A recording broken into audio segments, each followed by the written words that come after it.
So I have bad news, I have good news, and I have a task. So the bad news is that we all get sick. I get sick, you get sick, right? Every one of us gets sick. And the question really is, how sick do we get? Is it something that kills us? Is it something that we survive? Is it something that we can treat? And we've gotten sick as long as we've been people. And so we've always looked for reasons to explain why we get sick. And for a long time, it was the gods, right? The gods are angry with me, or the gods are testing me, right? Or God, singular, more recently, is punishing me or judging me. And as long as we've looked for explanations, right, we've wound up with something that gets closer and closer to science, which is hypotheses as to why we get sick. And as long as we've had hypotheses about why we get sick, we've tried to treat it as well. So this is Avicenna. He wrote a book over 1,000 years ago called The Canon of Medicine.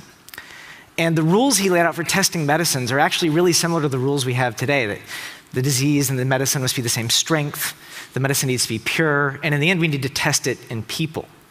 And so if you put together these themes of a narrative or a hypothesis in human testing, right, you get some beautiful results, even when we didn't have very good technologies. This is a guy named Carlos Finlay. He had a hypothesis that was way outside the box for his time in the late 1800s. He thought yellow fever was not transmitted by dirty clothing. He thought it was transmitted by mosquitoes. And they laughed at him. For 20 years, they called this guy the mosquito man. But he ran an experiment in people, right? He had his hypothesis, and he tested it in people. So he got volunteers to go move to Cuba and live in tents and be voluntarily infected with yellow fever. So some of the people in some of the tents had dirty clothes, and some of the people were in tents that were full of mosquitoes that had been exposed to yellow fever. And it definitively proved that it wasn't this magic dust called fomites in your clothes that caused yellow fever. Right? But it wasn't until we tested it in people that we actually knew. And this is what those people signed up for. This is what it looked like to have yellow fever in Cuba at that time. You suffered in a tent, in the heat, alone, and you probably died. But people volunteered for this. And it's not just a cool example of a scientific design of experiment in theory. They also did this beautiful thing. They signed this document, and it's called an informed consent document. And informed consent is an idea that we should be very proud of as a society, right? It's something that separates us from the Nazis at Nuremberg and forced medical experimentation. It's the idea that agreement to join a study without understanding isn't agreement. It's something that protects us from harm, from hucksters, from people that would try to hoodwink us into a clinical study that we don't understand or that we don't agree to. And so you put together the thread of narrative hypothesis, experimentation in human, and informed consent, and you get what we call clinical study. And it's how we do the vast majority of medical work. It doesn't really matter if you're in the north, the south, the east, the west. Clinical studies form the basis of how we investigate. So if we're going to look at a new drug, right, we test it in people. We draw blood, we do experiments, and we gain consent for that study to make sure that we're not screwing people over as part of it.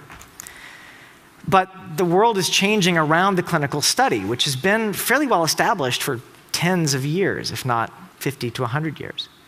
So now we were able to gather data about our genomes, but as we saw earlier, our genomes aren't dispositive. We're able to gather information about our environment. And more importantly, we're able to gather information about our choices, because it turns out that what we think of as our health is more like the interaction of our bodies, our genomes, our choices, and our environment. And the clinical methods that we've got aren't very good at studying that, because they are based on the idea of person-to-person interaction. You interact with your doctor and you get enrolled in the study.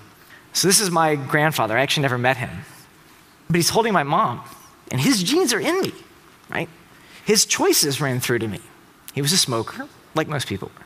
This is my son. So my grandfather's genes go all the way through to him, and my choices are going to affect his health. The technology between these two pictures cannot be more different. But the methodology for clinical studies has not radically changed over that time period. We just have better statistics. The way we gain informed consent was formed in large part after World War II, around the time that picture was taken. That was 70 years ago.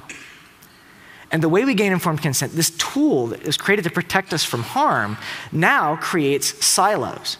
So the data that we collect for prostate cancer or for Alzheimer's trials goes into silos where it can only be used for prostate cancer or for Alzheimer's research. Right? It can't be networked. It can't be integrated. It cannot be used by people who aren't credentialed. So a physicist can't get access to it without filing paperwork. A computer scientist can't get access to it without filing paperwork. Computer scientists aren't patient. They don't file paperwork. And this is an accident. These are tools that we created to protect us from harm. But what they're doing is protecting us from innovation now. And that wasn't the goal. It wasn't the point, right? It's a side effect, if you will, of a power we created to take us for good. And so if you think about it, the depressing thing is that Facebook would never make a change to something as important as an advertising algorithm with a sample size as small as a phase 3 clinical trial. We cannot take the information from past trials and put them together to form statistically significant samples. And that sucks, right? So 45% of men develop cancer. 38% of women develop cancer. 1 in 4 men dies of cancer. 1 in 5 women dies of cancer, at least in the United States. And 3 out of the 4 drugs we give you if you get cancer fail. And this is personal to me. My sister is a cancer survivor. My mother-in-law is a cancer survivor. Cancer sucks. And when you have it, you don't have a lot of privacy in the hospital. You're naked the vast majority of the time. People you don't know come in and look at you and poke you and prod you. And when I tell cancer survivors that this tool we created to protect them is actually preventing their data from being used, especially when only 3 to 4% of people who have cancer ever even sign up for a clinical study, their reaction is not, thank you, God, for protecting my privacy. It's outrage that we have this information and we can't use it, and it's an accident. So the cost in blood and treasure of this is enormous. $226 billion a year is spent on cancer in the United States. 1,500 people a day die in the United States, and it's getting worse. So the good news is that some things have changed, and the most important thing that's changed is that we can now measure ourselves in ways that used to be the dominion of the health system. So a lot of people talk about it as digital exhaust. I like to think of it as the dust that runs along behind my kid. We can reach back and grab that dust, and we can learn a lot about health from it. So if our choices are part of our health, what we eat is a really important aspect of our health. So you can do something very simple and basic and take a picture of your food, and enough people do that, we can learn a lot about how our food affects our health. One interesting thing that came out of this is an app for iPhones called The Eatery, is that we think our pizza is significantly healthier than other people's pizza is. Right? And it seems like a trivial result, but this is the sort of research that used to take the health system years and hundreds of thousands of dollars to accomplish. It was done in 5 months by a startup company of a couple of people. I don't have any financial interest in it. But more non-trivially, we can get our genotypes done. And although our genotypes aren't dispositive, they give us clues. So I could show you mine. It's just A's, T's, C's, and G's. This is the interpretation of it. As you can see, I carry a 32% risk of prostate cancer, 22% risk of psoriasis, and a 14% risk of Alzheimer's disease. So that means if you're a geneticist, you're freaking out going, oh my God, you're told everyone you carry the ApoE4 allele. What's wrong with you?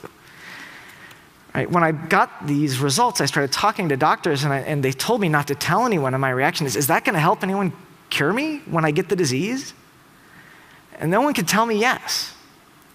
And I live in a web world where when you share things, beautiful stuff happens, not bad stuff. So I started putting this in my slide decks, and I got even more obnoxious, and I went to my doctor, and I said, I'd like to actually get my blood work. Please give me back my data. So this is my most recent blood work. As you can see, I have high cholesterol. I have particularly high bad cholesterol, and I have some bad liver numbers, but those are because we had a dinner party with a lot of good wine the night before we ran the test. Right, but look at how non-computable this information is.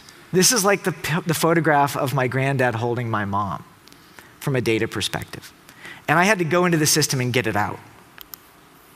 So the thing that I'm proposing we do here is that we reach behind us and we grab the dust, that we reach into our bodies and we grab the genotype, and we reach into the medical system and we grab our records, and we use it to build something together, which is a commons.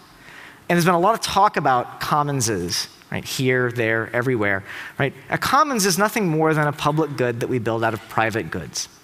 We do it voluntarily. We do it through standardized legal tools. We do it through standardized technologies. Right? That's all a commons is. It's something that we build together because we think it's important. And a commons of data is something that's really unique because we make it from our own data. And although a lot of people like privacy as their methodology of control around data and obsess around privacy, at least some of us really like to share as a form of control. And what's remarkable about digital commons is you don't need a big percentage if your sample size is big enough to generate something massive and beautiful. So not that many programmers write free software, but we have the Apache web server. Not that many people who read Wikipedia edit, but it works. So as long as some people like to share as their form of control, we can build a commons, as long as we can get the information out. And in biology, the numbers are even better. So Vanderbilt ran a study asking people, we'd like to take your biosamples, your blood, and share them in a biobank. And only 5% of the people opted out. I'm from Tennessee. It's not the most science-positive state in the United States of America. But only 5% of people wanted out. So people like to share if you give them the opportunity and the choice. And the reason that I got obsessed with this, besides the obvious family aspects, is that I spend a lot of time around mathematicians. And mathematicians are drawn to places where there's a lot of data because they can use it to tease signals out of noise. And those correlations they can tease out, they're not necessarily causal agents. But math, in this day and age, is like a giant set of power tools that we're leaving on the floor, not plugged in health, while we use hand saws. If we have a lot of shared genotypes, and a lot of shared outcomes, and a lot of shared lifestyle choices, and a lot of shared environmental information, we can start to tease out the correlations between subtle variations in people, the choices they make, and the health that they create as a result of those choices. And there's open source infrastructure to do all of this. Sage Bionetworks is a nonprofit that's built a giant math system that's waiting for data, but there isn't any.